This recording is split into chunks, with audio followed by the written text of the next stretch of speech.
All right, back here at Bristol Motor Speedway at our Saturday night showdown, where with about 4 laps remaining, we are under a red flag condition after a very violent 2-car crash.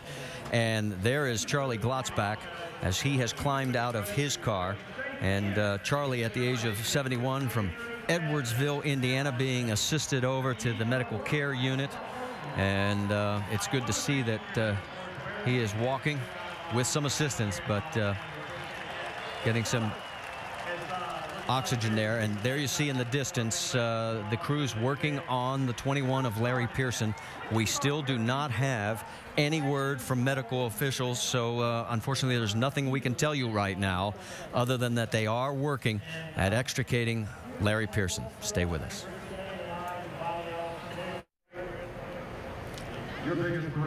Back here at Bristol Motor Speedway, we continue under our red flag situation after a very violent 2-car crash involving Charlie Glotzbach and Larry Pearson. We can tell you in our Saturday night showdown that Charlie Glotzbach did walk with some assistance, but he is on his way to the infield care center to be checked out.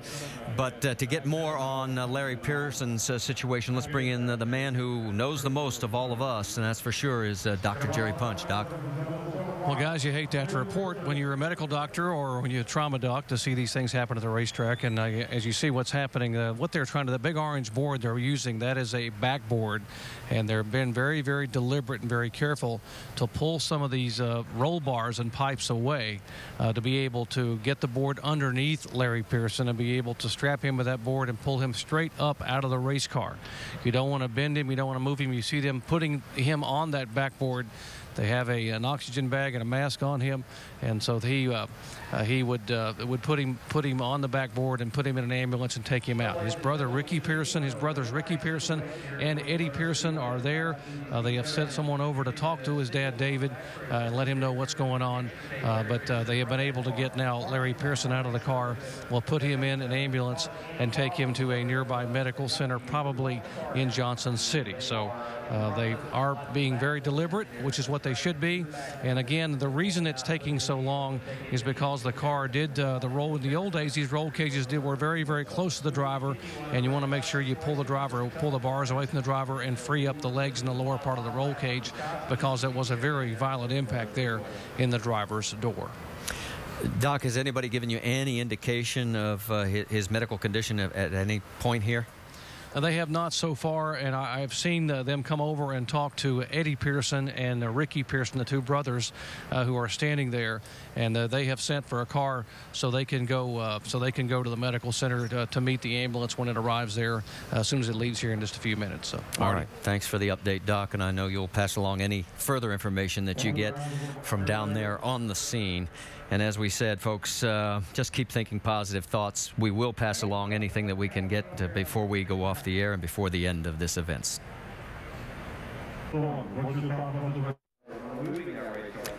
Back here at Bristol Motor Speedway, our red flag situation continues, and we have just had word from Dr. Jerry Punch. He has an update on the condition of injured driver Larry Pearson. Doc? And Marty, I just spoke with Ricky Pearson, who is the brother for Larry Pearson. Ricky told me he talked to Larry. He said Larry was knocked unconscious. The accident, the impact rendered him unconscious in the car, which is what took him so long to get him out. They had to cut the bars around him off and load him on a backboard. But Ricky said that Larry did speak with him. He was moving both arms. He was able to communicate with both his brothers and talk to them. And in Ricky's term, he was awake and alert. They're going to take him to the hospital for some x-rays. And so they are all breathing a major sigh of relief over here, at least in the Pearson family. Well, so are we all, Doc. Thanks for that news. It's probably the best news that we could have gotten, considering the situation, the way that car was hit right on that driver's side door, and you can see how far it caved in. So, wow, just that makes the day a lot better. That was a very, very hard hit. There is no doubt about that. I mean, that car really caved in good. It was great to see Larry hear from his brother that he's talking, because I got to tell you, if I was in that car, I'd have for sure been knocked out. No doubt about that one. That was a hardest. I think that's probably the hardest hit I've seen in years. Yeah, and we talk about know these kind of things can happen here, and Ricky and Larry Pearson are two guys that I grew up with around the racetrack as kids. We were playing as our dads were racing. So we just wish all the Pearson family and certainly Larry the best here. We're going to step aside one more time. They are going to restart the race here at Bristol, so stay with us. We're probably going to go over our allotted time, but we'll get the last 5 in.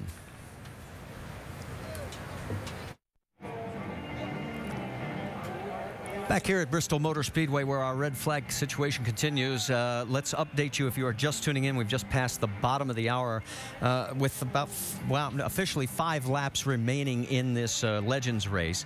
A very severe crash involving Charlie Glotzbach slamming into the driver's side door of a spinning Larry Pearson.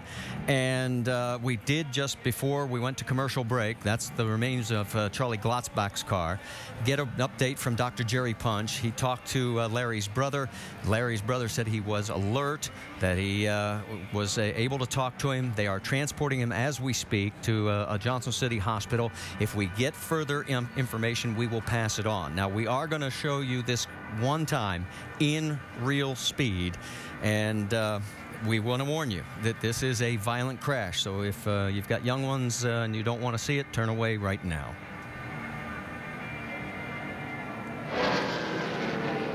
Larry gets in the corner, just gets a little loose right there, spins, kind of a normal deal. Looks like the left rear tire is down on the car. And then there's where Charlie comes in, right on the driver's side door. And as Dr. Jerry Punch confirmed, he had been knocked unconscious, but did regain consciousness, was talking to his brother when they transported him from here at Bristol Motor Speedway to a local hospital. And there are the remains of what's left of Larry's car as they try and load it on the flatbed. Let's get an update on Charlie Glotzbach's situation. We saw him walk away from the car. Jamie Little, I think you've got more? Yes, medical just told me that he was knocked unconscious. Now, they have loaded him back up in the ambulance. They are transporting him to the local hospital in Bristol as a precaution. Now, he did have some cuts on him, but he says he is okay. And as you said, he walked in there. But as for further evaluation, they're going to take him to the hospital. Well, and that's a good move. And obviously, that's good news. Thank you, Jamie. And, you know, we just hate to see this. We were having so much fun watching these legends out there, having a great time just doing laps. And you know, sometimes we all forget that, you know, they're still doing 120 miles an hour. Yeah, we just talked about the speeds, and Rusty, you'd mentioned how fast they were running around here, you know, and the one thing, but maybe a couple of things. These race cars are very safe. They've built very well. Maybe they're not up to the same standards as what the Cup cars are as far as what the thickness of the roll bars and things have to be. Don't really know that for sure, but you can see how that speed automatically caved that in. So, but they did a great job with the building of the cars. And one other thing we don't know, Rusty, is I don't think that there were any spotters out there. So Charlie, you know, people, you know, you have a tendency you can't see through that A pillar post when you're in that corner sometimes. Yeah, I hear what you're saying there, Marty, though. I can't blame it on not having a spotter, though. This particular incident looks like Larry blew a left rear tire. The car went up the racetrack, hit the wall. And a lot of drivers, including myself, when I see a driver up against a wall, a lot of times I gas it up to go down low to try to outrun the car that's coming across the track. Now, it looks like Charlie just kept his same speed and just had nowhere to go at that moment. But, you know, I'm in the same ballpark as Dale is. These cars are very, very safe.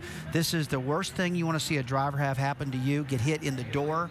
But NASCAR, they've done a really good job with the extra foam in between the door and the roll cage, things like that, to make that better.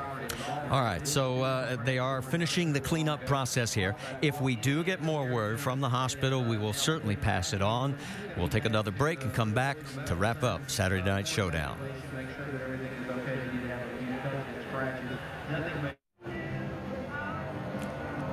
Back here at Bristol Motor Speedway, the cleanup continues after our red flag situation involving the two-car crash of Charlie Glotzbach and also Larry Pearson.